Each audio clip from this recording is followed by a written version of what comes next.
Oh God, I am not showing that on my stream. I am not polluting my absolutely pristine.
Someone in chat? You're also a nerd. Rejoice, comrades! It's the Morton is here. Hi, Morton. Raptor Blue just showed us the most cursed image or cursed video ever. It was from Instagram Reels. I ain't going to be showing it. He has posted it in his Discord, I believe. I'm not going to show it. It is disgusting. It is nightmare fuel. I won't be showing it. Shame. Firstly, I don't have Instagram on my laptop. It's only on my phone.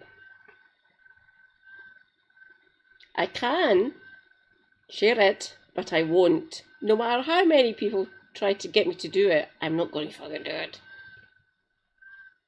Are you? Sweet. Sorry it's so late. We're doing union negotiations with Raptor. They are finished now. They're still open for people to peruse the union negotiations with Raptor, the streamer. So it looks good. So now he's back doing just normal streaming stuff that he usually does. So I thought, fuck it, I better do a stream myself, so everyone can say hi and we can see how the world is doing. Not well. Oh, you know. Oh, yeah. Yeah. You know Raptor.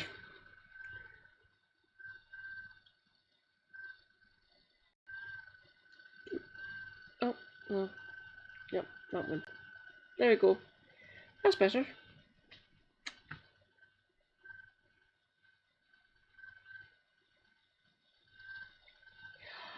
Oh my God, was it you that introduced me to Raptor? Thank you, Morton. Much appreciated, my man. Is President Sunday still live? Christ, he's been going for about 6 hours. No, 3. Hang on, what's that? 3, nearly 3 o'clock. He's been going for 4 hours. Huh. I hope you are having fun, President Sunday. I cannot remember what I've put into my watch later. Oh, it's these two. Right, no problem.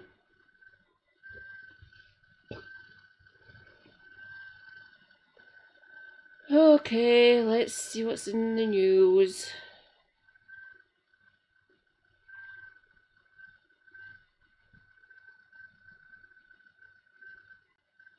Oh, God.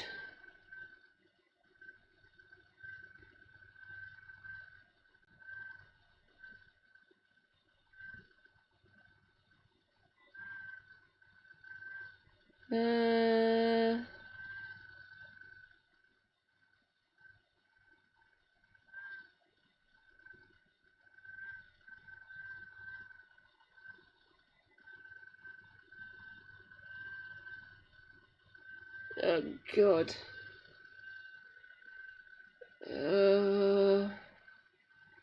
I don't know if I want to. Uh, uh,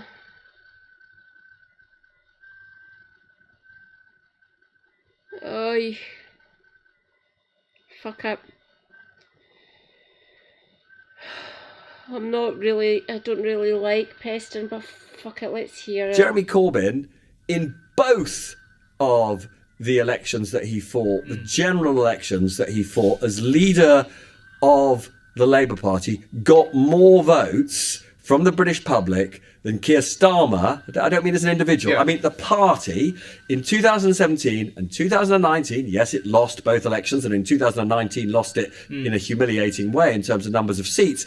But more British people voted for Labour in 2017 and 2019 under a very left-wing leader than voted for Labour in 2024. You just got to remember that. Imagine someone whose politics with Jeremy Corbyn, but was a bit more sort of polished or charismatic. And if you look in the US and see how well Mamdani is doing in New York, you know, this rising left-wing populist, I think you see that there's every chance, I think, that might play out in British politics at some stage. I mean, look, I was going to, I'm glad you mentioned Zoran Mamdani, because out of nowhere, literally out of nowhere, he absolutely fires up, particularly young New Yorkers and young middle-class, well-heeled New Yorkers. And he absolutely trounced Cuomo in that, initial stage. Wasn't that easy, Robert? Trust me. The Democrats trying to choose their candidate. Legs. Looks as though he will be the candidate, and he could well end up being mayor of New York. I mean, he's electrified the Democrat Party. So he is a very interesting potential model of what could happen. It's easy to me to see how it happens. Like, if you look at why Mamdani's done so well, incredibly charismatic, incredibly good on social media, incredibly engaging on social media, but more than that, going for things like, constant. Excuse me, you two, slightly older than myself, older, white, cis men, I'm assuming. Do you want to know who's energising the most out of that combination? Don't get me wrong, Jeremy's a big pull. He is. Praise be, Jam Man. I do like him. I do love him. Love? He is good. He's definitely better than Starmer. Mind you, that's looking increasingly easier as the days go by. Zara, by the way, who people are more attracted to. That's why there's so much media about it. Who do you think's doing all the groundwork? Don't get me wrong, Jeremy's doing a lot of the media appearances because he's well established. He is well known across the land. Who do you think's doing a good portion of the hard work? It's Zara and all the people connected to her. We have hope now, and all you old white men, feel free to be pundits, correspondents, journalists, news presenters, whatever you want to call yourselves.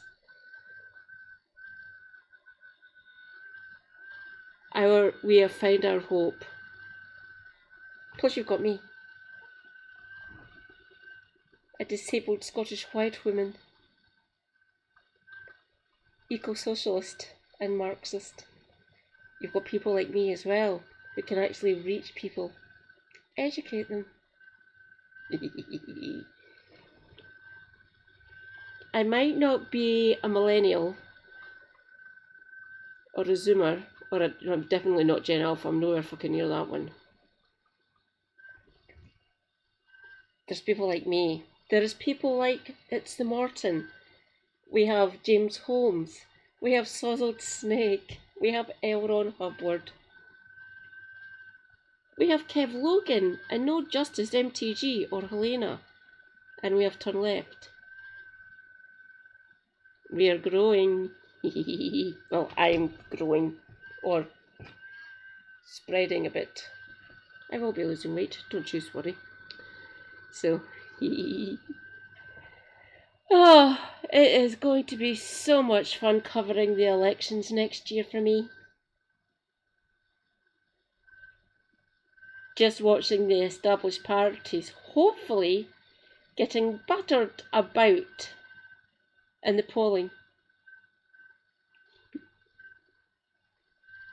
Concentrating on pocketbook issues, particularly housing, massive issue for young people in New York, but a massive issue for young people in London and indeed all over the UK. So the textbook of how a left-wing, wealth taxes, all the rest of it, how a left-wing populace could really set alight young voters is being written in New York, I would say. There's that, and the other thing which is very important about Mamdani, which is absolutely relevant to the UK, is he has garnered the support of the very, very, very many young people who are horrified by what the Israeli government is doing in Gaza. And the problem for Keir Starmer is there are very large numbers of British voters, not all of them young, who are equally critical of the way that this government, in their view, hasn't stood up enough. Corbyn and Zara Sultana, who are in the process of setting up this new party, I think it is challenging credibility to assume that they would win large numbers of seats. Jeremy Corbyn will probably retain his seat. He retained it as an independent at the last election against a very big, establishment Labour campaign to unseat him. He won on his personal standing within North Islington. I think you could argue that Zara Sultana stands a pretty good chance of keeping her seat. Whether they would win any other seats, questionable. They might. There are some independents in Parliament who defeated Labour candidates for Jeremy Corbyn in both.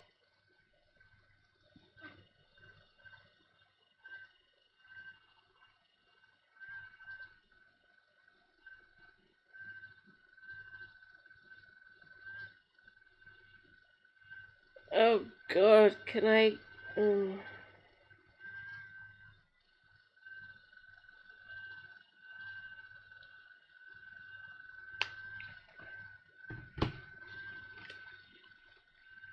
I will be back momentarily, comrades.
got it. There's there.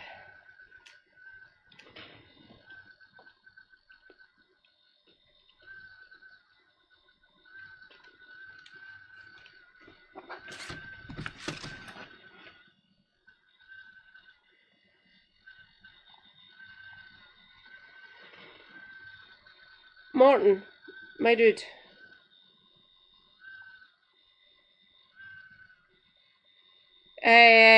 Tell me how many. You don't need to say what numbers and shit.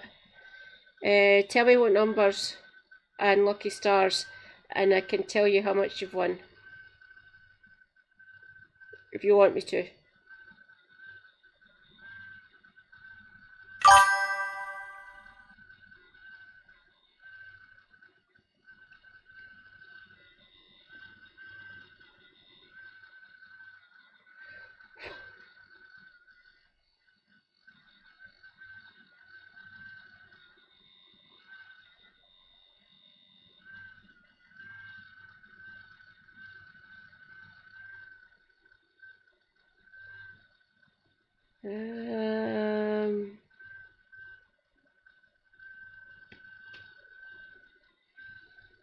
I'll start from the bottom up.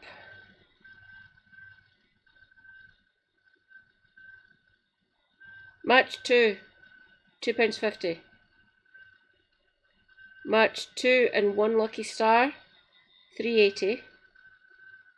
Match 1 and 2 lucky stars, £5. Match 3, £5.60. Match 3 and 1, £7.60. 2 and 2, £10.20. Match 4, £17.40. Match 3 and 2, £40.20. 4 and 1, £68.50. 4 and 2, £757. Match 5, £8,333.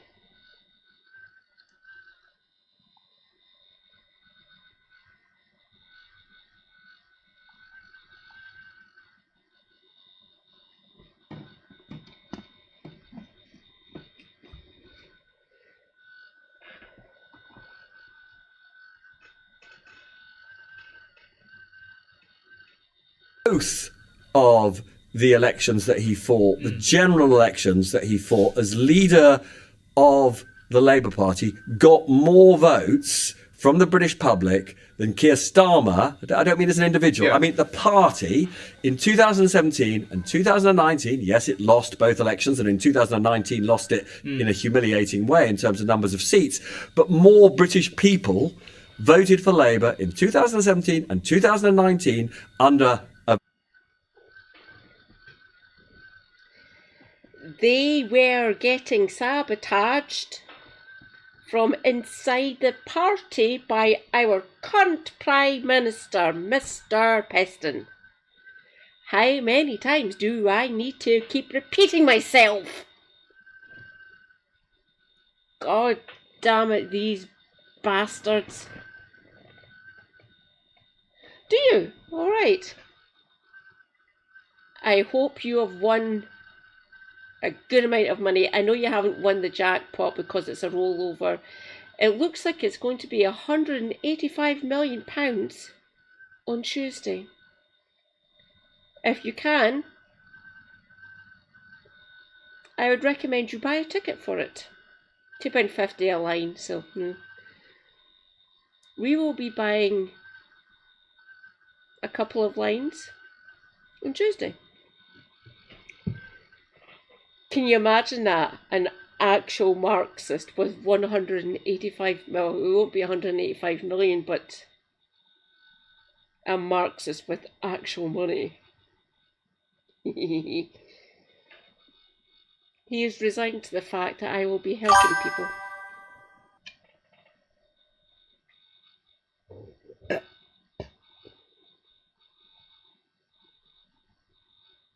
It does actually, yeah. It does. Which is good. I like that. A kind of form of mutual aid, I guess.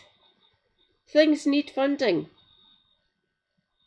Do you know who should be doing that?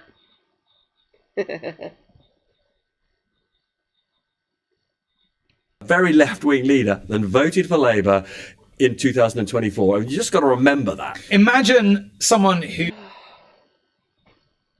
He's just a standard socialist. What the fuck? He is not a Marxist like me or Helena or Kate.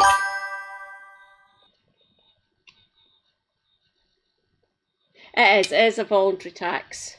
You can pay it if you want to. Not like lots of things, there's lots of things we pay tax on, obviously. Capitalism and everything, blah blah blah. But yes, it is a voluntary tax. I don't mind paying it. And there's always a chance you might become rich. I know the odds. I don't know the actual... It's not an algorithm. Well, technically it is an algorithm because you use algorithms in life all the time without it being social media or internet connected, really. So it is... The way it works is classed as an algorithm.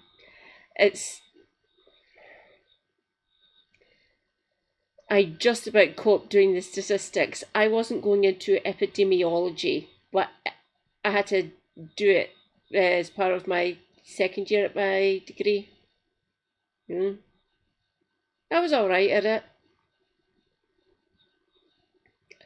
Like I keep on saying, I'm more biology based. I'm more human based. Obviously I am a human. But I studied how it actually affected the human body and how it affected society. So biology mixed with social elements to it, really. Not the epidemiological, which is more maths based, plus the biology part. I'm more about what it does to the human and the society at wide. So human geography, social studies basically, plus the biology part of it and how it makes us ill and what it does to us inside us. That was more my interest. That's more my area of interest, or my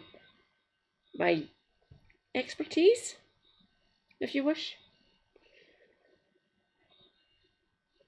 Whose politics with Jeremy Corbyn, but was a bit more sort of polished or charismatic. And if you look in the US and see how well Mamdani is doing in New York, this rising left-wing populist, I think you see that there's every chance, I think, that might play out in British politics at some stage. I mean, look, I was going to, I'm glad you mentioned Zoran Mamdani, because out of nowhere, literally out of nowhere, he absolutely fires up, particularly young New Yorkers and young middle-class, well-heeled New Yorkers. And he absolutely trounced Cuomo in that, initial stage Not difficult. of the Democrats trying to choose their candidate. It looks as though he will be the candidate, and he could well end up being mayor of New York. I mean, he's electrified the Democrat Party. And so he is a very interesting potential model of what could happen. It's easy to me to see how it happens. Like, if you look at why Mamdani's done so well, incredibly charismatic, incredibly good on social media, incredibly engaging on social media, but more than that, going for things like, concentrating on pocketbook issues, particularly housing, massive issue for young people in New York, but a massive issue for young people in London and indeed all over the UK. So the textbook of how a left-wing, wealth taxes, all the rest of it, how a left-wing populace could really set alight young voters is being written in New York, I would say. There's that, and the other thing which is very important about Mamdani, which is absolutely relevant to the UK,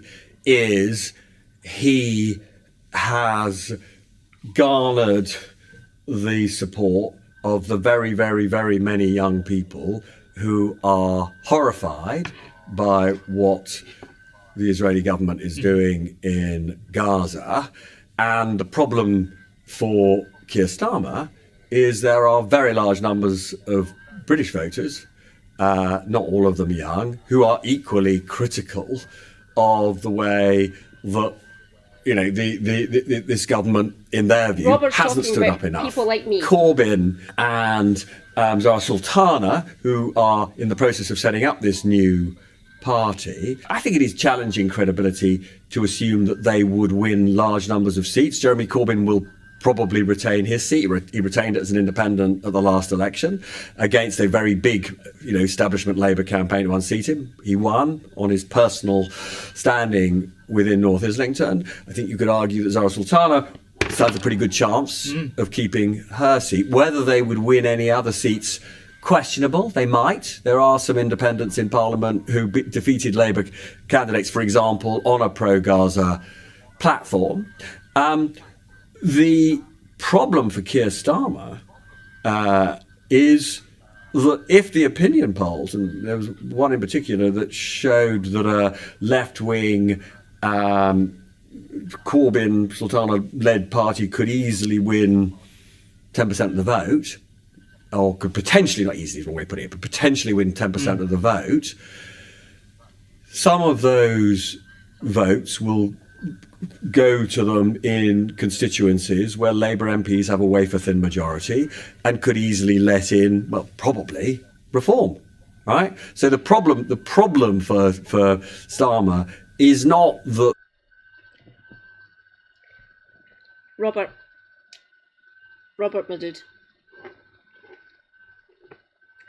There is this brilliant concept, I don't know if you've heard of it before, it's called community building. It does work. Case in point, I am here.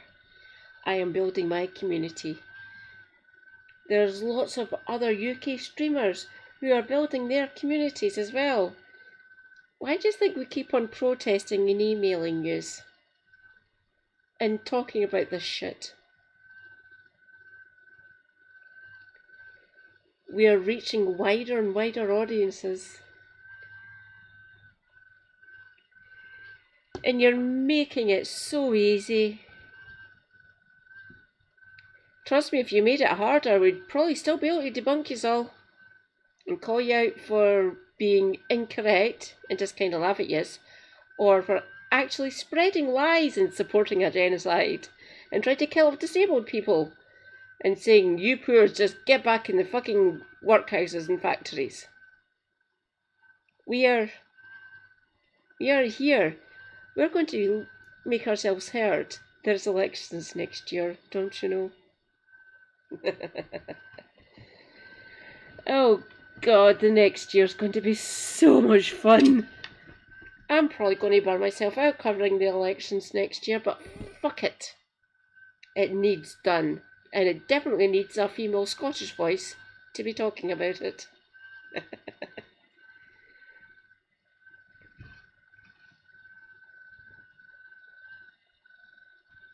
There is this big new party on the left that's going to have loads of MPs. It is simply that if the left's vote is split in that way, it would definitely be, going back to our original conversation, that would definitely help Nigel Farage and reform.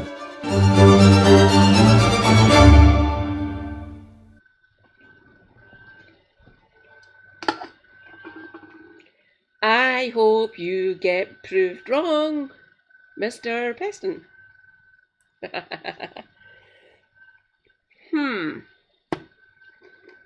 am feeling kind of energised. What should we go on to next? Oh, hello, Richard Murphy.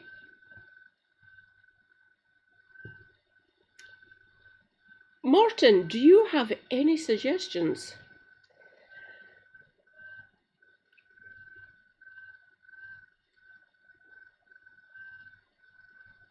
Oh, God.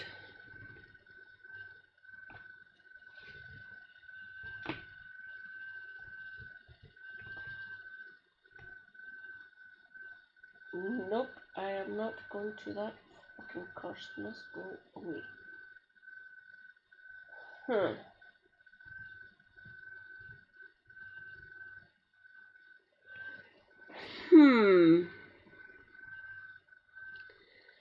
Let us see.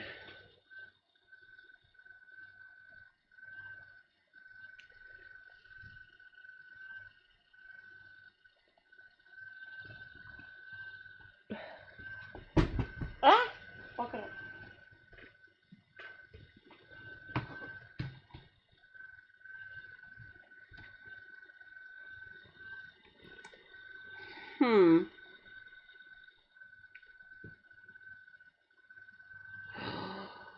Oh God, I don't know who that person is.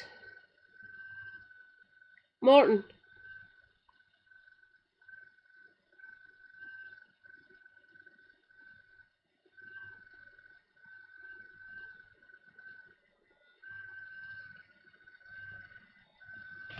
Oh God, I know what I need to do. I forgot to do the convolution.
Oh God.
Hey up everybody, my name's Joshua Morrison, director of Johnny Moz's Our Lessons in Confidence. Now, at the moment I'm currently a year and 3 months sober from drinking. The last drink I had was on the 18th and the 19th of May 2024, and it's currently July the 31st, 2025. So I've done a pretty decent job, right? And in the early days, what kind of helped me was going on various subreddits for helping people to quit drinking. I'm not really someone that was interested in like Alcoholics Anonymous or like the 12-step program or anything like that. Particularly this 12-step program, because it's all about God and, you know, oh, you need a higher power and all this sort of stuff. And I'm not really about that. I feel like it's my thing, it's my journey, and not like my sobriety is being gifted to me from a higher power. That's kind of how I felt about it. So I didn't really want to engage in that kind of thing. But I did want to talk to other people that were like-minded, that were going through the same sort of struggle that I was going through, right? Because it's nice to feel seen. It's nice to know that there's other people out there that are just like you, right? So I went on these various subreddits and forums under, a fake name, and I would talk about my story and that kind of thing, and I would respond to other people who were talking about their stories, and we would give each other support and that kind of thing. And there was one subreddit that I used quite a lot, which was r/stop drinking, right? And it was a really good subreddit. They had this little slogan which was like, "I will not drink with you today," right? And I remember that, and it was just like, it's about taking it one day at a time. When you quit drinking, it's not about like, I will never ever drink again. I still don't think of it like that. I think I might one day drink again. I wouldn't ever say like ever again, because to me forever is a really long time, and I think that adds expectation and pressure, which then makes it easy to curtail under pressure, because things burst under pressure. Things thrive when they're allowed to develop and sprout, right? A tree isn't going to grow if you put it under 8,000 meters of fucking soil, right? So I went on these subreddits, and it felt really good to know that I wasn't alone in this kind of thing, right? And I really enjoyed them as well. I made a few friends on them, and we would have nice little talks and DM each other a little bit. Not anything like that lasted forever. I'm not saying that like these were the most amazing friends I ever had, but they were nice connections to have with people. It felt nice to go through something with someone else. Because every time I tried to quit beforehand and failed, I felt so alone, because it was like the world was against me, and I'd go to the pub and it would kind of be like everyone's like probably assuming that I'm boring or that kind of thing, and I just felt like it was just me against everything. And having these forums made it feel like it was me and a load of other people, that they're anonymous, so it could be any number of people out in the world, right? And it's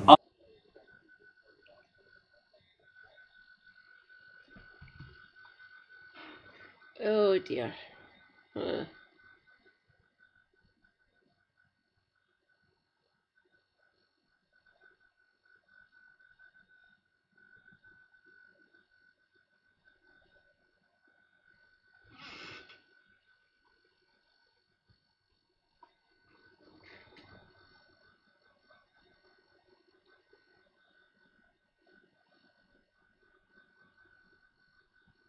I met a man recently. Said he wanted to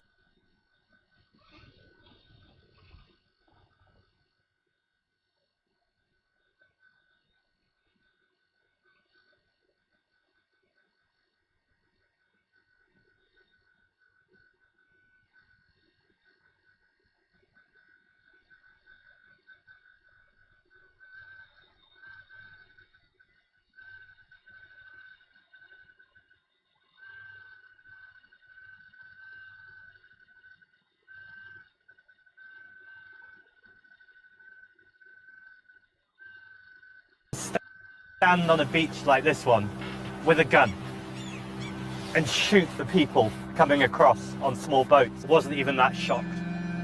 Because it's this obsession that has gripped the country. For boats, for boats, for boats. Yet something doesn't add up. Our NHS is crumbling. Our wages are frozen. Our rents are obscene, and our rivers are open sewers. All this time they've been pointing at the small boats, telling us they were the people to blame. But the problem this whole time was the super rich and their yachts. Same system that is poisoning our rivers is poisoning our minds, all of us. And we have to draw the line. We have to change the system, not just so we can survive, but so we can all thrive. That's the Green Party I want to lead. Voting in the Green Party leadership election began today, and the word on the street, What's the word in the street, Johnny? as well as in the polls, is that Zach Polanski is on course for a convincing victory. His opponents Adrian Ramsey and Ellie Chowns are said to be nowhere near as bold and firmly socialist as he is, and some people think they're still trying to appeal to voters of certain parties in the so-called centre ground, but we've seen where that leads before. Also, since Zach announced his candidacy, there's been a surge in membership, with people rushing to sign up before the end of yesterday's midnight deadline to vote and campaign for him. There is, of course, now a new factor in British politics, with 4 years before the next scheduled general election. The still, as yet unnamed, left-wing party formed by Jeremy Corbyn and Zara Sultana. The number of people registering on their yourparty.uk websites has already eclipsed the number of members that the Green Party have, over 600,000 as I'm making this video. Most impressive. Which shows there's still a huge amount of support for socialist policies, and as things stand, it seems they'd be far more likely to win votes from people intending to vote for reform than any other party. While many are incorrectly predicting that these circumstances will split the votes on the left, on the contrary, it presents an opportunity to coalesce with other parties or work together. Essentially, if there's only one socialist candidate in every seat, and all the left-wing parties fundamentally agree on issues such as nationalisation of transport and utilities, wealth taxes, recognising Palestine as a state, and electoral form, etc., then voters can be assured that a vote for one is a vote for all, and the opportunity is there. We have but to reach out and take it. Everybody got that? Good! Another reassuring factor is that this won't be sabotaged from within, as we saw happen to Corbyn during the 2 elections that he stood in as leader of the opposition. There will be a pushback from the establishment and the media, no doubt. In fact, this has already begun, with the Spectator sensationally reporting that the new party used the same crowdfunding platform as far-right racist Tommy Robinson, who's currently fled to Spain after allegedly knocking out a 60-year-old man. The Spectator, hello. Scottish woman here. Former SNP voter, now a member of the Scottish Greens.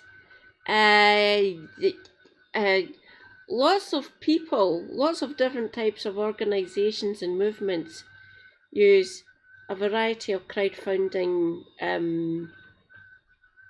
platforms, essentially. So just because they've used the same one that Tommy Ten Names has used, doesn't mean that they agree with him. They don't, obviously.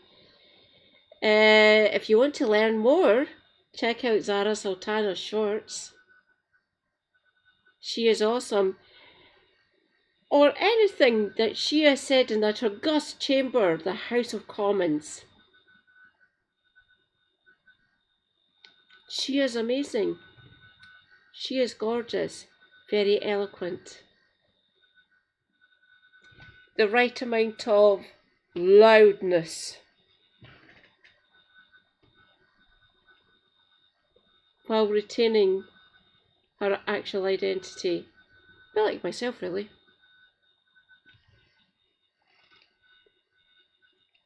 Suppose that tomorrow's headline will be that they wear the same size shoes or something like that.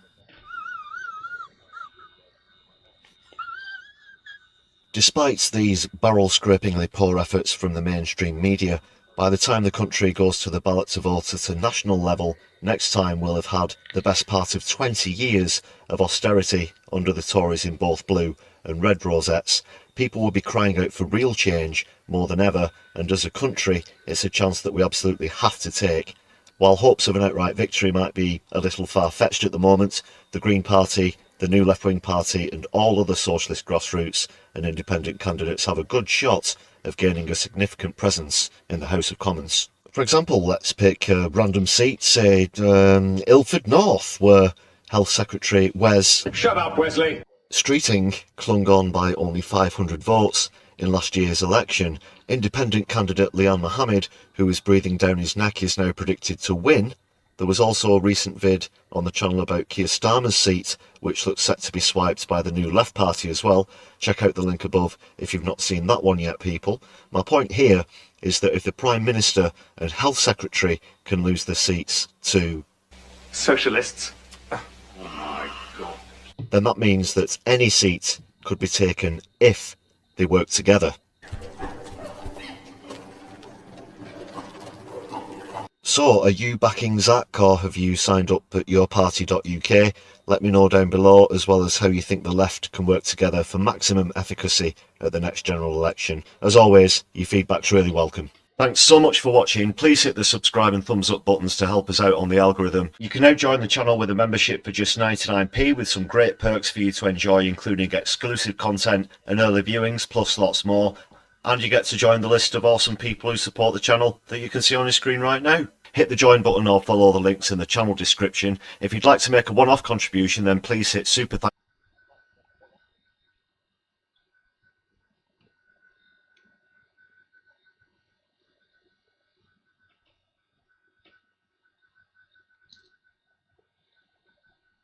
If you have not already, follow my left eye. He is based. He's a Mancunian, and he is awesome. The Brews at 10 p.m. Usually every night, usually at least 3 times during the weekdays. He is awesome, and he covers all the things in that lovely smooth voice of his.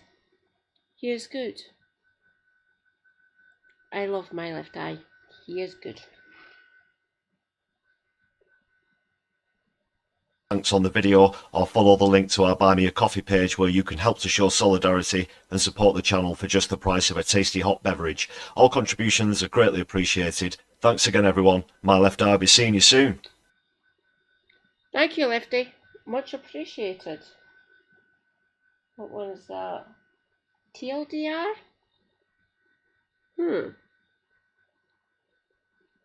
In fact, let us show why Zara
Brigadier! Hello, Brigadier. Rejoice, comrades! Brigadier Roz is here. Hi, hello. Mwah. Great to see you again. Hope you are doing well. We're just doing what I feel like. Thank you. Rejoice. Oh, wrong one. Right. Rejoice.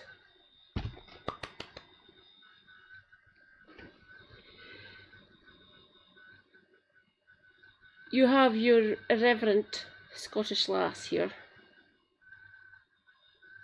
Oh, thank you so much. Much appreciated. Where is it? Put it down a bit. Right. Give me a second.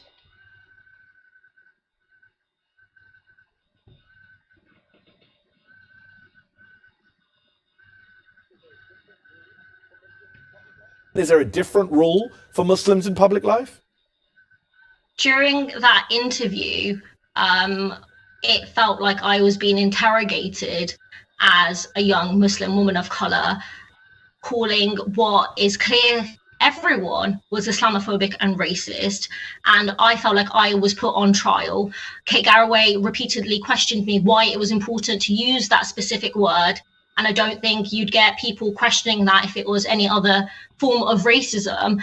And before I could even answer, Ed Balls was interrupting me, and there was this sneering condescension that was my experience throughout the entire segment, and it felt like people on that panel were just outraged or found it really difficult to understand why I thought this form of hate should be called by its proper name. And for me, it was really important to highlight the role the media has played. On that panel, you had Ben Bradshaw, who formerly sat on the advisory council of the Henry Jackson Society, which uses its credibility in Westminster to perpetuate Islamophobia. Yeah. Also on that panel, Andrew Pearce, who works for the Daily Mail and GB News, as well as Ed Balls, who set out his leadership pitch in The Guardian, blaming Eastern Europeans for the impact on wages, terms and conditions of too many people. So on that panel itself, it was a case study in the complete complicity of politicians and the media and think tanks in the Islamophobia and anti-migrant rhetoric we're seeing on the streets. Oh, God.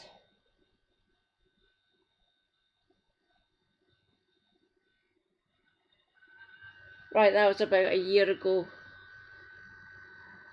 I don't think I've seen that.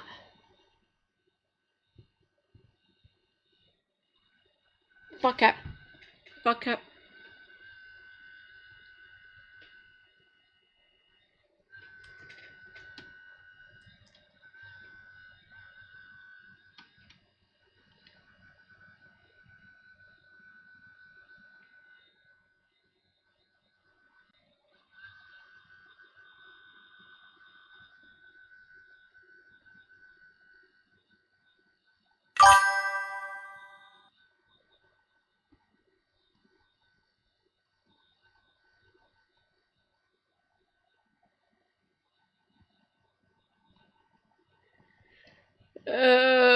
Oh, this is gonna be fucking cancerous, but sod it. I want to see what they done to my lass.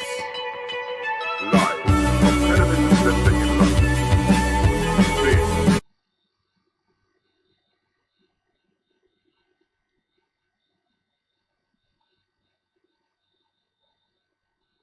in London. This Months ago.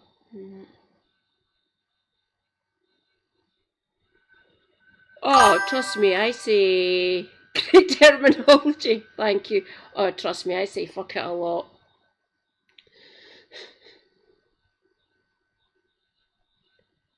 Go. This is going to take fucking forever. Give me a minute.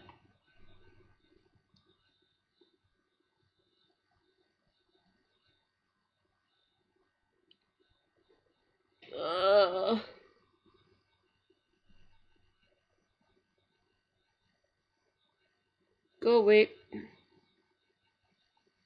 Kevin, you're a wank. Piss off.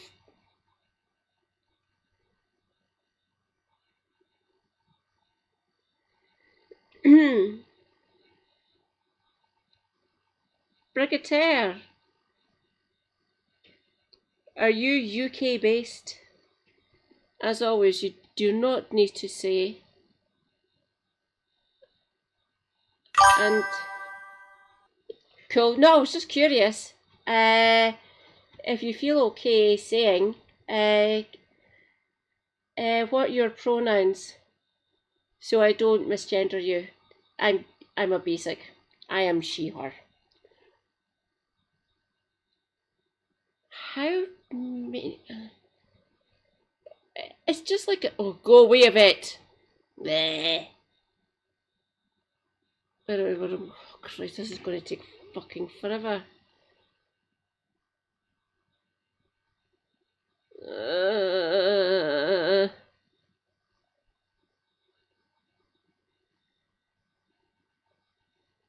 I know this is. Oh, God.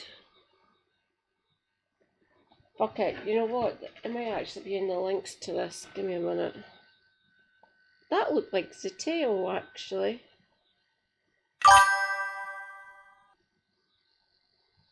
Okay. Let's try Sultana tail.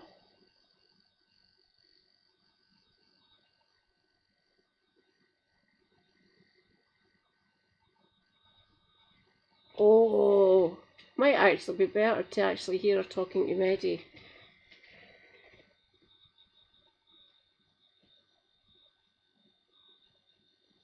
Oh, right. Excellent. Hello, good sir. Hi.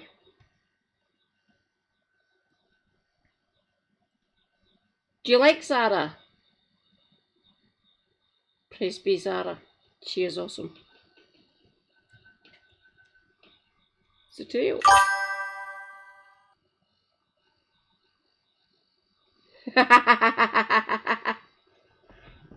Hello from Glasgow. It has been mostly grey and overcast with kind of drizzling. Dip Scotland.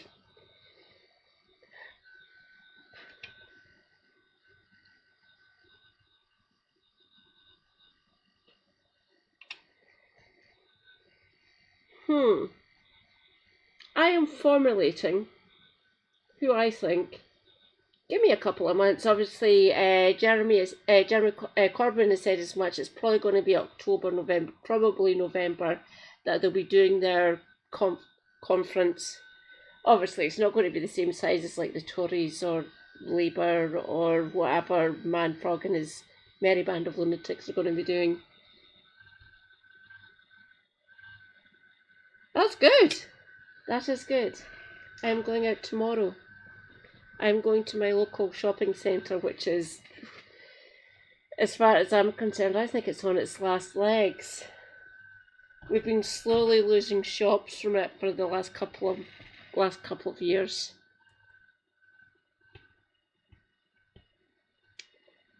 There it's there. Bring it. Go back.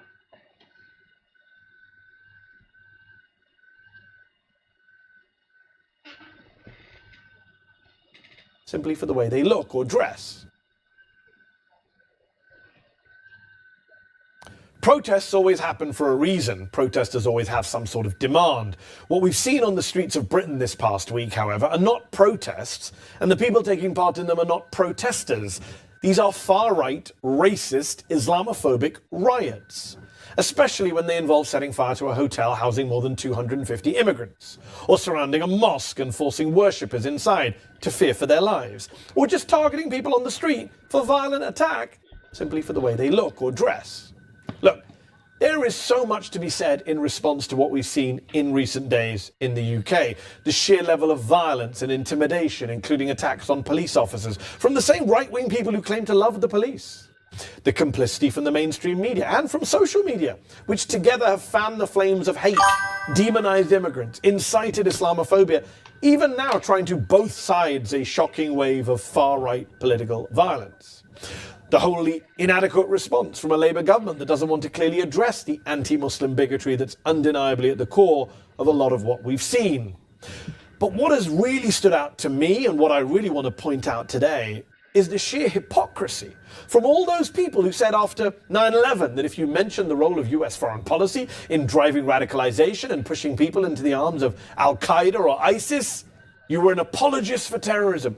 You were justifying the violence. The people who said after October the 7th that if you mention the occupation or the siege of Gaza as a root cause of the violence, you were an apologist for Hamas. You were an excuse maker for the terrorists.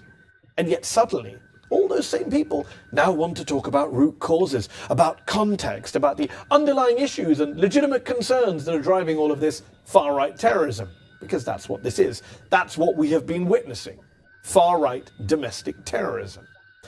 And yet, Douglas Murray, for example, the right-wing pundit who spent years smearing Muslims as apologists for Al-Qaeda or Hamas, he tweeted, quote, "Mass illegal migration turns high-trust societies into low-trust ones. It turns coherent societies into incoherent ones. You can't just address the backlash to that, you have to address the cause. Unless our leaders do that, this will get infinitely worse." Can you imagine what Murray would have said about a Muslim who responded to 9?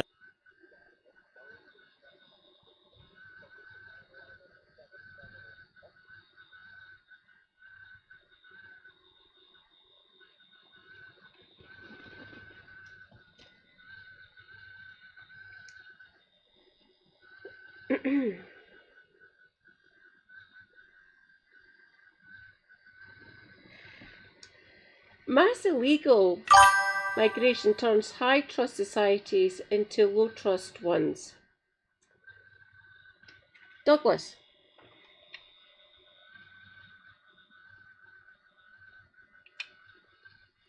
I would also. Willie?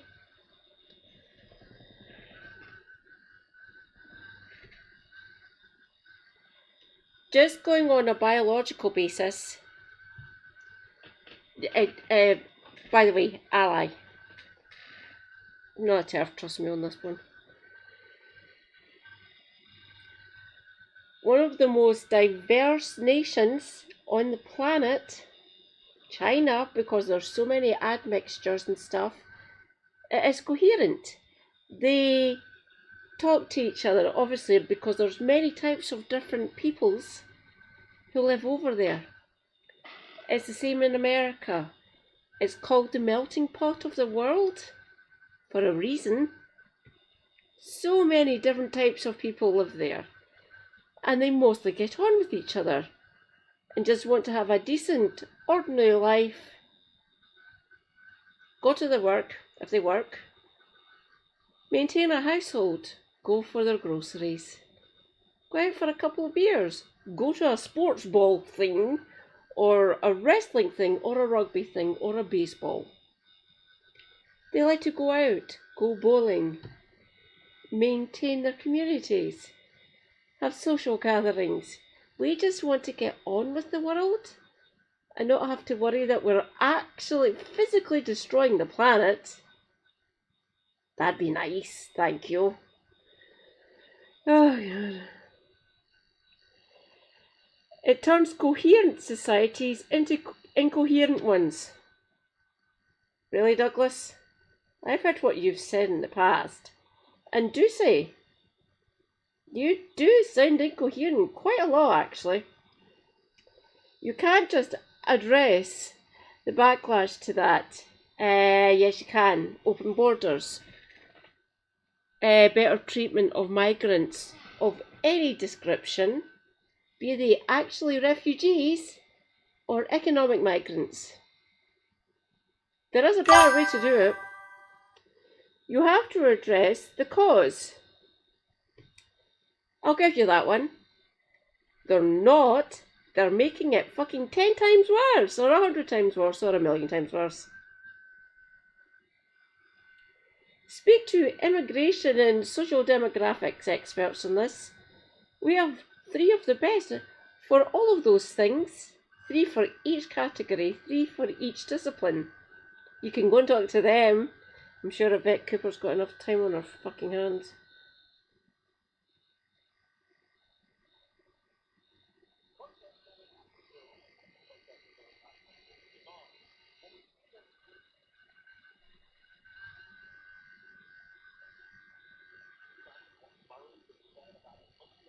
'11 or 7/7 or October the 7th with, you can't just address the backlash, you have to address the cause. Ah, the hypocrisy. Lee Anderson, the Reform Party MP and former Conservative Party MP, with a long history of making Islamophobic and racist remarks, he tweeted that, quote, this problem has been caused by smug politicians who've refused to listen to the concerns of British people. Ah, yes, the concerns of far-right fascists who Lee Anderson outrageously equates with the entire British people. That's what we should be worried about. Look, when we talk about people's concerns, much of them are Brigadier, where would you put Medi on the political spectrum? Right, say that this is the centre, the dead centre. I'd say somewhere around here. Kind of left wing, but it's still in the safe, proper centre zone. Not the centre of capitalism, obviously, because that's the right wing.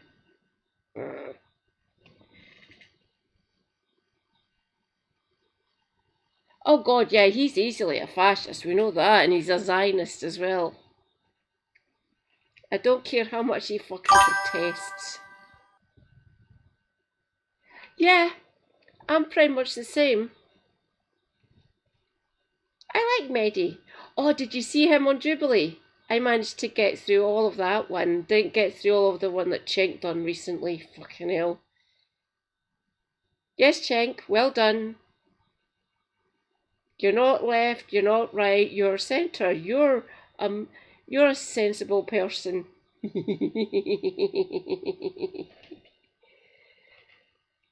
You're still an insufferable prick.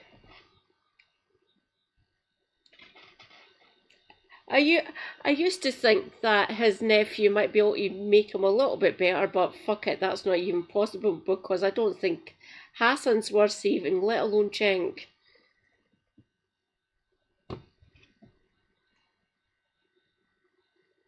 Total BS. People have been lied to, after all. Deliberate misinformation around the nationality and ethnic identity of the suspect in the tragic stabbing in Southport, which left 3 children dead, played a crucial role in fueling the fire that sparked these riots. He wasn't an immigrant who came into the country illegally on a boat, but it was the kind of dangerous misinformation that made it pretty high up the political ladder. Here's the leader of Lee Anderson's Reform Party, the odious Nigel Farage, explaining how he got everything so shamefully wrong. One of the reasons the Southport riots were as bad as they were is we weren't told the truth. There were stories online from some very prominent folks with big followings, Andrew Tate, etc., suggesting the man had crossed the English Channel in a boat in October 2023. Other suggestions that he was an active Muslim, and much of this led to the riots that we saw. But you amplified that because you said some reports suggest. I asked a very simple question. Was this person known or not? Now, to the security services. Absolutely. And that's a perfectly legitimate question, which was raised by Yvette Cooper, but... Not in the way that man Frog said the question. There is a difference. You have to listen to that absolute fucking bastard. The way he phrased it and the inflection he used, they were slightly dog whistly, in my opinion. But just my opinion, obviously, a lone Scottish weirdo woman on the internet. But I listen to all of yours to see if I can read your body language. Hear your tone, say what you're saying. Word choice is also very important. Not that I know anything about it. Like I said, weird Scottish woman on internet. Nigel Farage, you didn't just do that, did you? You said some reports suggest he was known to the security services. Those reports were from a fake news website, amplified by Russian state TV, and, as you mentioned, Andrew Tate. Which ones were you looking at? You lost me at Andrew Tate, Mr. Farage. Also, going by your standard of what qualifies as credible sourcing, should we also believe Elon Musk when he says a civil war is imminent? Because he has a big following too. You know, I honestly don't know what's been worst about what we've seen in the UK in recent days. The stupidity, the hypocrisy, or the violence that has flown from both. My guest today is an MP, a member of Parliament in the UK, who has labelled these far-right riots for what they are: racist, hateful and Islamophobic. Zara Sultana was re-elected as Labour MP for Coventry South in July. She's been temporarily suspended since from her party for voting to scrap a benefit limit, which I will discuss with her in a moment. But Zara Sultana joins me now. Zara Sultana, thank you for joining me on Mehdi Unfiltered. Why have we seen these far-right riots in recent days? What set them off? Why now? And I wonder, how surprised were you by them? How shocked were you by them? Well, these racist, Islamophobic, far-right riots haven't come from nowhere. They are a culmination of racist headlines. Brigadier. Praise be. Correct. We voted for what is nominally the left-wing party in Britain. No, not anymore. Don't get me wrong, we've had decent Labour leaders before I was born. By the way, the number in my handle, Madcat79 Scotty I, the number is the year I was born, so I am old. I feel old. Yeah. They were good Labour leaders, I guess. Some of them, yes. But no, from the very first election I voted in, 1997. Need I see more? And foolishly, for the lesser of two evils, that my mum and lots of my family members said to me, just vote for Labour where you are.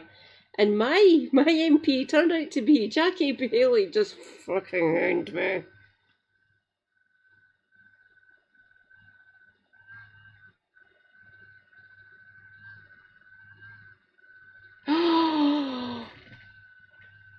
You called him by his proper name, praise be. Yes. Fuck. Fuck that. Not George. Gideon. Gideon.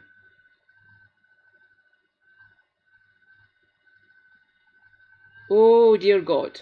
You're younger than me. Hello. I'm a 46-year-old woman.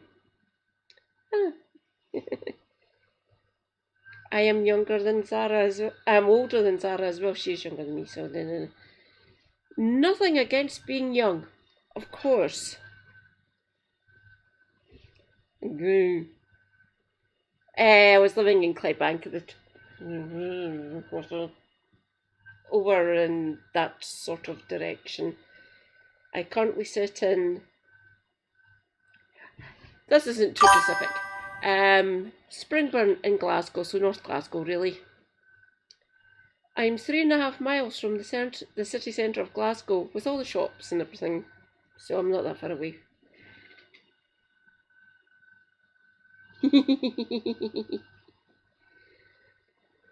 I will show myself. You do not need to if you cannot afford. Obviously following, easy, free. Follow. If you can, please subscribe. No pressure, entirely up to your good self. Oh, give me a minute while this is paused. Da-da-da-da. Da-da-da-da.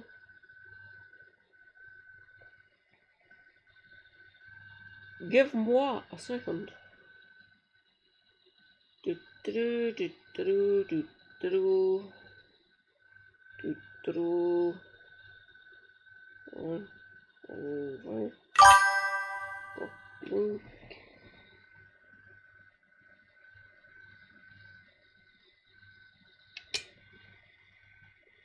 Best music city in Europe. 5 years in a row. Might have been about a decade ago, but I am holding on to that by the skin of my teeth, because I used to go to gigs before my health actually nosedived. Oh, hello, metalhead, by the way. Rock, heavy metal, punk. Hi.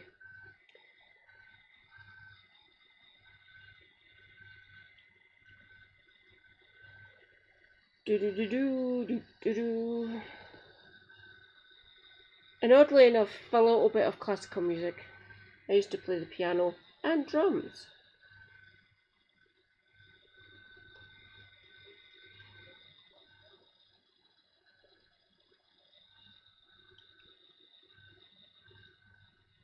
Give me a second. Glasgow is cheaper than Edinburgh as well, by the way.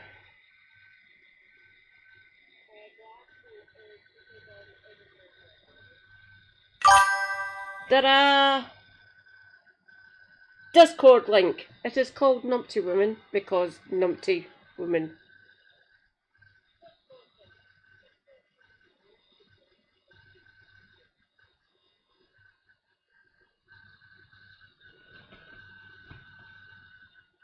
Feel free to come over, enjoy, hang out, post things in the channels.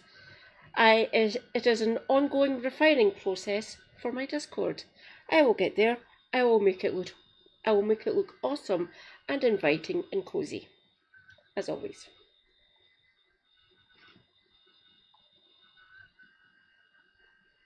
And racist framing by our media and our political class. We have a country that has been completely decimated by Tory austerity and now a cost of living crisis. And we've had people in our media and in our politics who have blamed migrants, they've blamed Muslims to scapegoat them for their failings.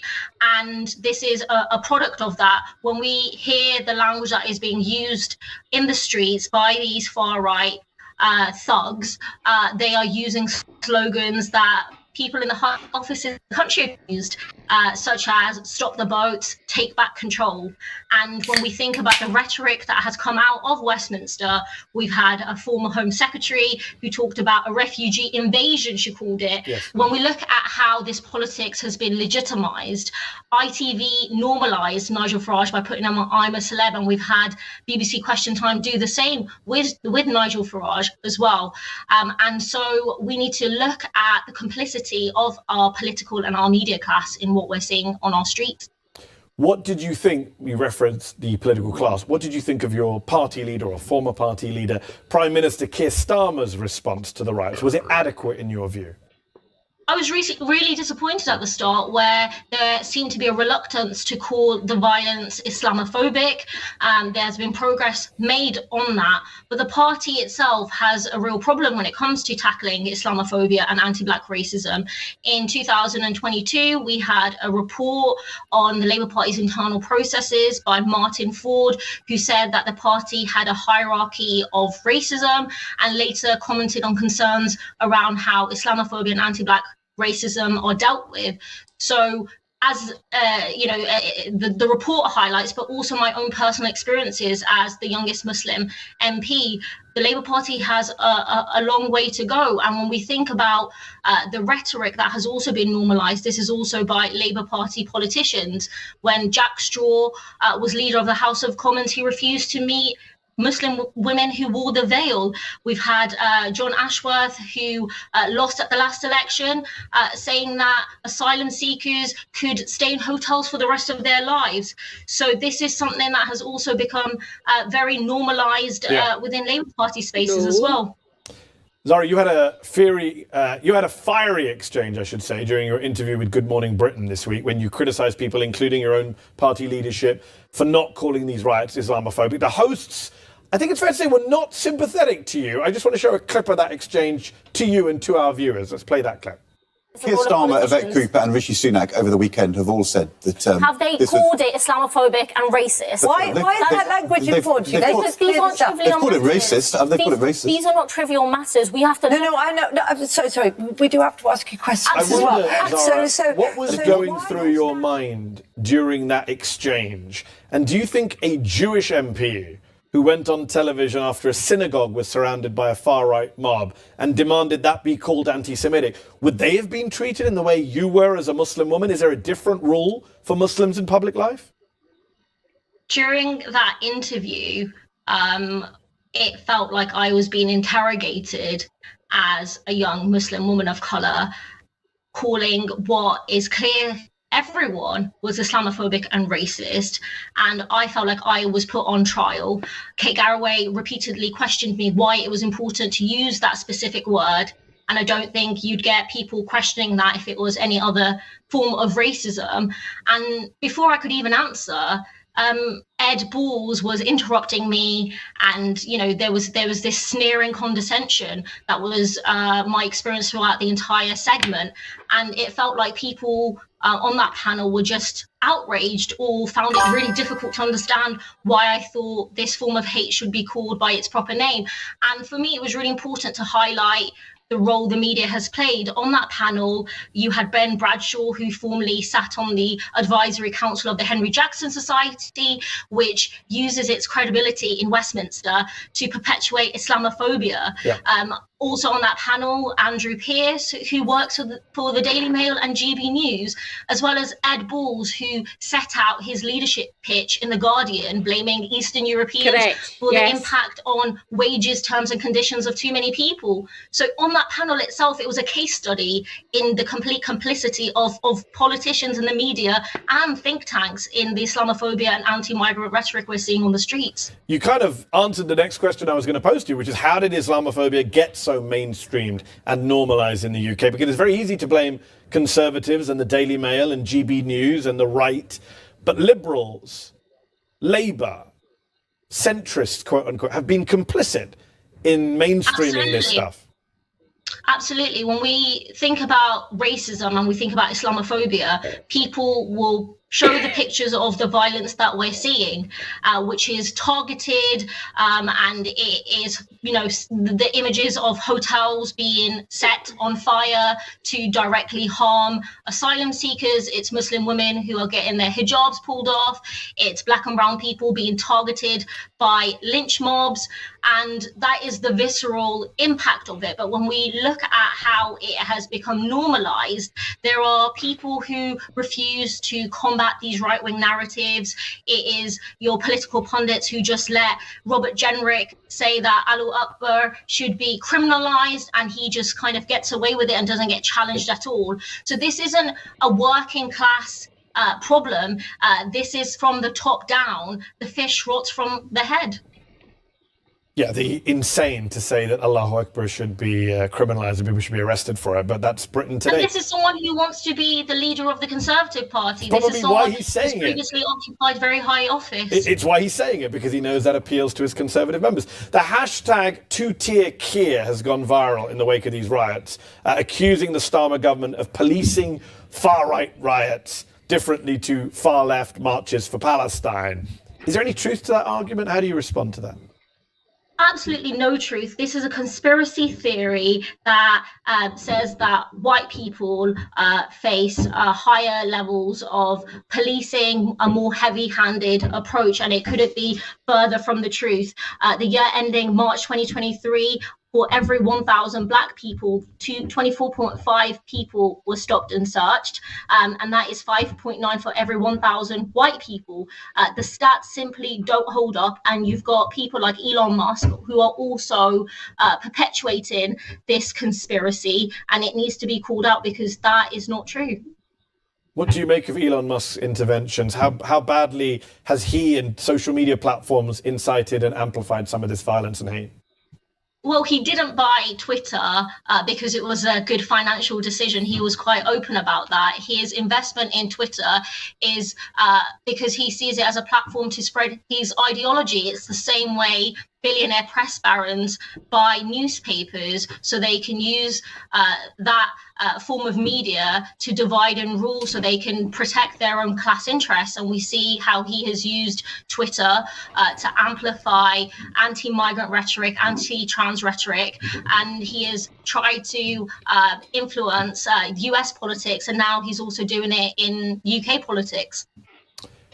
Finally, last question. You, last month, with 6 other MPs, Labour MPs, were suspended by Keir Starmer from the party for voting to scrap the two-child benefit cap in the UK, which affects 1.6 million children by limiting welfare payments to their families, to the first 2 children in most families. A Downing Street spokesperson said the decision came, quote, because they rebelled against the King's Speech, that's the Labour Party programme for government, which is a serious matter. Is that a fair argument? Because even if you were taking a principled position, I happen to agree with the position you took, the government does have a right to expect a new government that its MPs who are elected with it support its plan.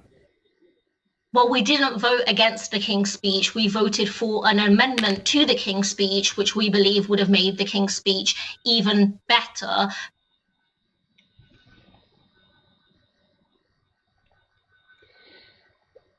For a sad political nerd like myself, when this was happening a year ago, basically, I went and checked Hansard's for everyone's mental health. Please don't do that. I'm just a nerd and I like to see what any of them say in the House of Commons because the interest. and it is good for the stream. So I can give you what they actually said. Please, just fucking end me. Most of it is dry and pointless, and they just say it to get heard in the House of Commons, really. And for everyone's mental health, I try to limit myself to this as well. Do not check Hansard for that at the other place. It's not fucking worth it. The place shouldn't fucking exist, in my opinion, really. It really shouldn't. Democratically voted second chamber, please, any time before I fucking die. Ugh. But I do go and check Hansards for what happens in the House of Commons. Ugh. Don't do it, it's not worth it. I do it because I'm weird. Because if the Labour Party is to have a moral mission, surely it should be to eradicate child poverty. And there is widespread consensus on this issue within the Labour Party of the two-child benefit cap being a key driver of child poverty. 11 of the Labour Party's affiliated trade unions.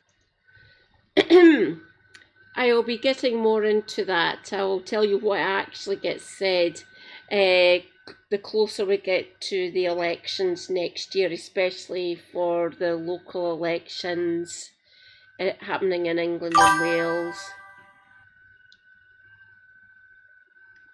Oh yeah, I'm sparing all of you, trust me.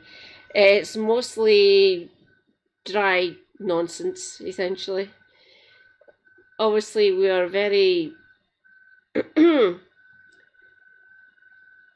They do sound clear, but some of the shit that gets said in the House of Commons either just pointless and not worth listening to or talking about. The major debates essentially over the main things that actually affect the way the country's going.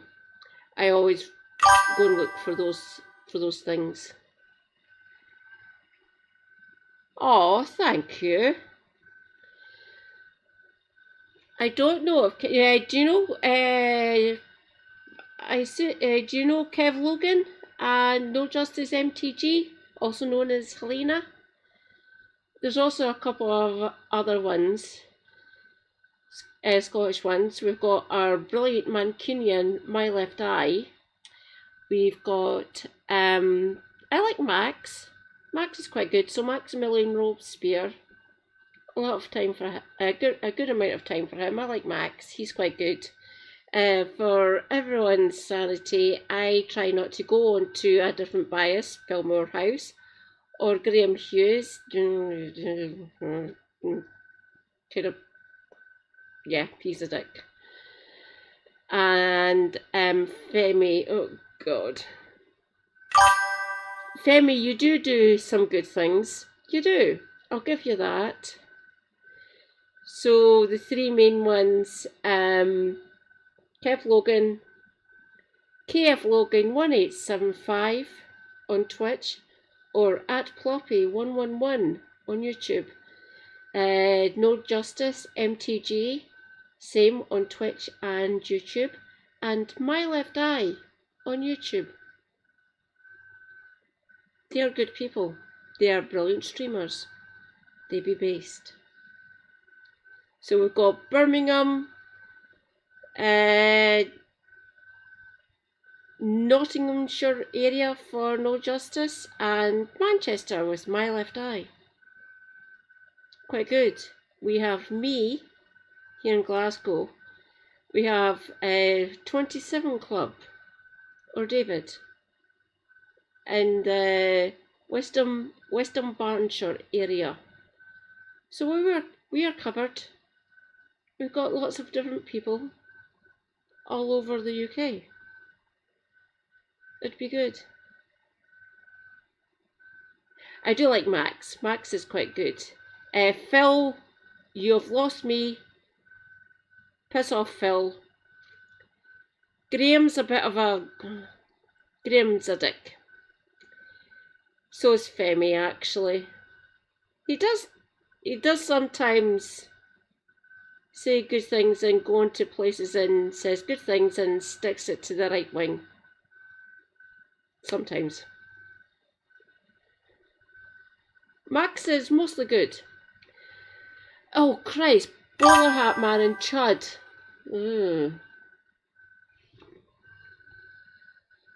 A different bias on YouTube.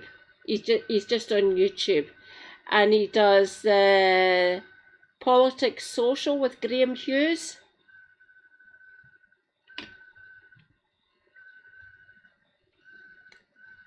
I suppose we've got Super Tan. Sorry, Super Tansky. She is slowly waking up. At least that's something. Support scrapping the 2-child benefit cap. This is also TUC policy. The Archbishop of Canterbury backs it, as well as Save the Children. So this isn't a controversial plan.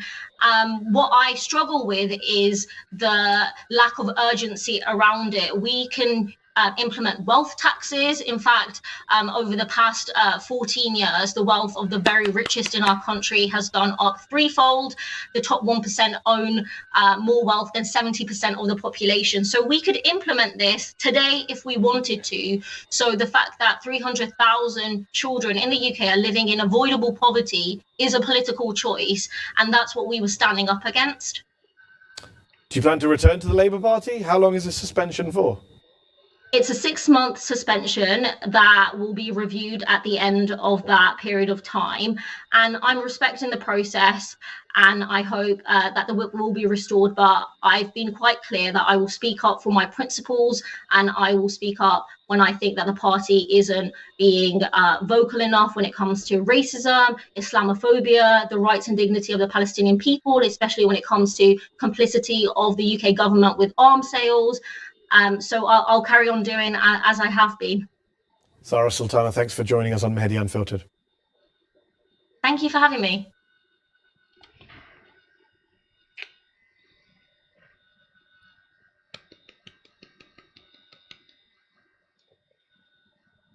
My lovely darling Cappy, well, not Cappy, it's Shanna Cranky Pants, has went live. Fuck it, Brigadier, do you want to hear Phil? I will show you Phil, you might recognise him, I have no idea. But sod it.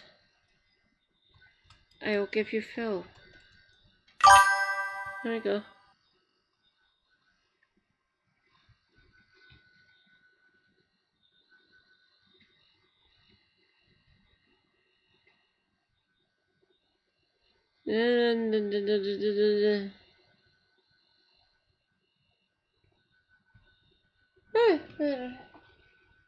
Okay.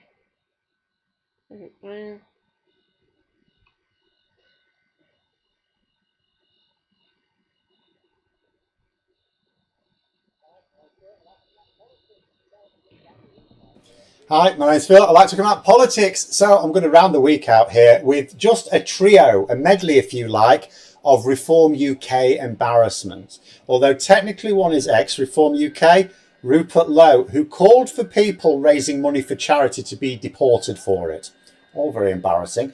But we also have Nigel Farage getting called out for his lies about Kent County Council, and the ever hapless Lee Anderson.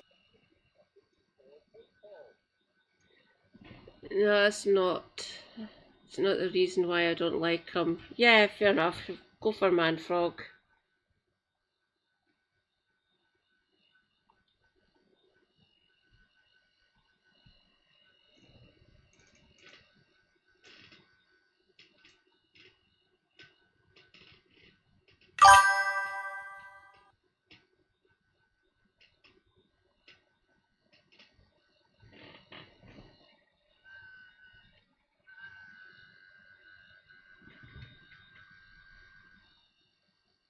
Oh, you do recognise them, so I can spare myself and not pollute my search history. Thank fuck for that, because I can't be arsed with a bastard. Piss off, Phil.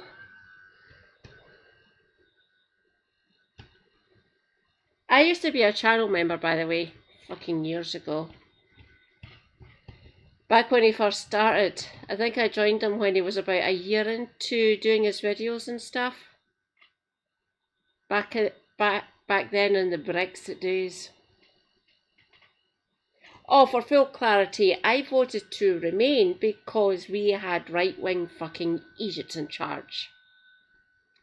We still have right-wing bastards and Egypts in charge, but they've got red rosettes now. So I was a channel member. To begin with, I did kind of like Phil. But no, not now. Phil is lost. He is a centrist.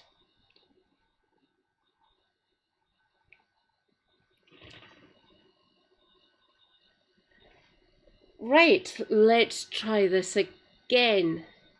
See if Shanna is up for it.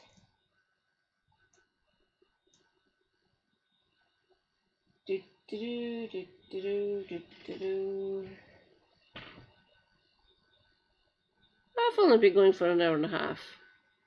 Let's see if this works. Oi! Thank you. Twitch, please.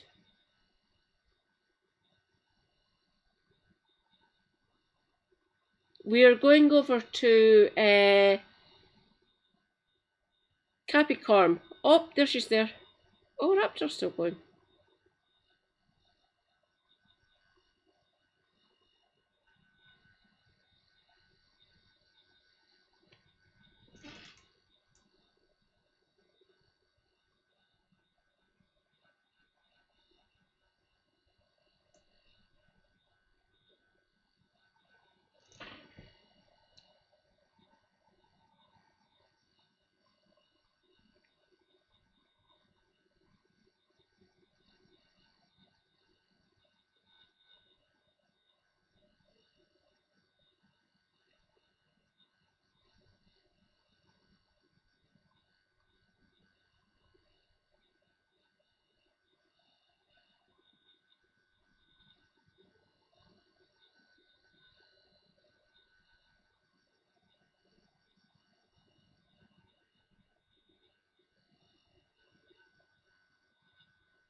Right, sod it, it's not bloody working. Not fair.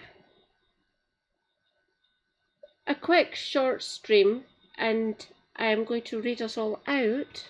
Give me a minute. I'll go back into my chat actually. Thank you, Brigadier. Much appreciated.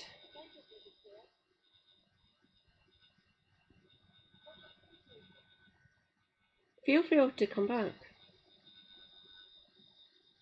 Ooh, based Australian.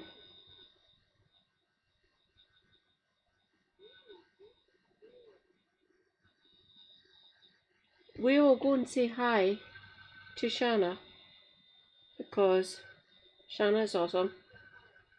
She is my mod.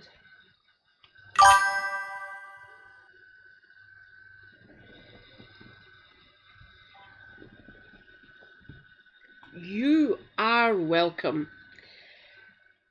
There'll be more politics as we ramp up towards the elections next year. And you'll see lots of me.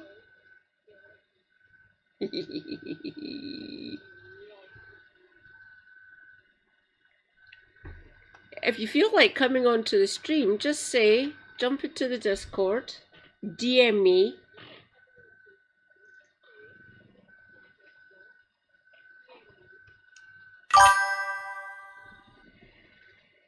I am very welcoming. I give everyone their due. I'm looking forward to it too. Just to debunk all the right-wing BS.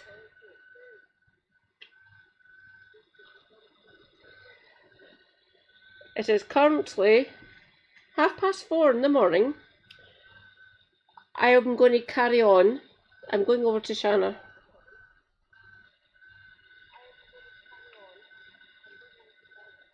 I am waiting for... We got our curtains today, or yesterday. We're waiting for the curtain poles.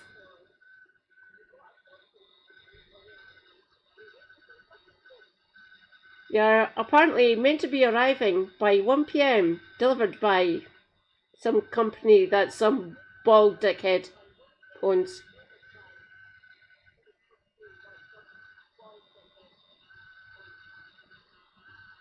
Once they're up, I'll be taking photos and putting them onto my Discord.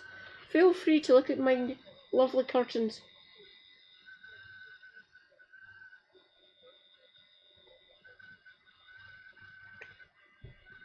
Stay hydrated. Self-care. Stay based. Good night.